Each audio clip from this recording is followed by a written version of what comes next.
Moi ja tervetuloa Polka Dot Revivaliin.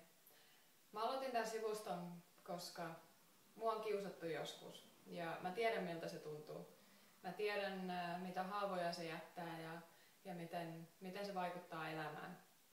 Ja mä tiedän, että se kiusaaminen on edelleen ongelma ympäri maailmaa ja myös Suomessa. Ja mä halusin, että näille kiusatuille on joku paikka internetissä, mihin ne voi tulla ja ne voi jakaa niiden kokemuksia ja löytää muita ihmisiä, jotka tietää miltä se tuntuu ja löytää inspiraatiota ja motivaatiota, koska mä haluan, että sä tiedät, että elämä ei tule aina ole sellaista. Ja elämässä on niin paljon kaikenlaista, mitä sä et ole vielä kokenut.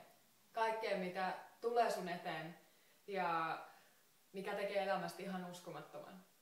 Ja mä haluan, että sä tiedät sen, että vaikka nyt tuntuisi pahalta, vaikka nyt tuntuisi siltä, että elämästä ei tule yhtään mitään ja että sisin huutaa ja itkettää koko ajan, niin se ei tule aina ole sellaista. Mä takaan sen. Ja sitä varten tää nettisivu on täällä.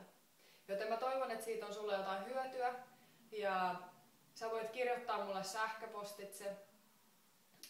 Siellä on yhteydenottolomake tuossa nettisivulla, jos klikkaat kohdasta ota yhteyttä, niin sieltä voit ottaa muhun yhteyttä. Musta olisi tosi ihana kuulla susta, musta olisi ihana tietää, että minkälaisia kokemuksia sulla on ja mitä tahansa haluat kertoa itsestäsi, niin musta olisi tosi ihana kuulla.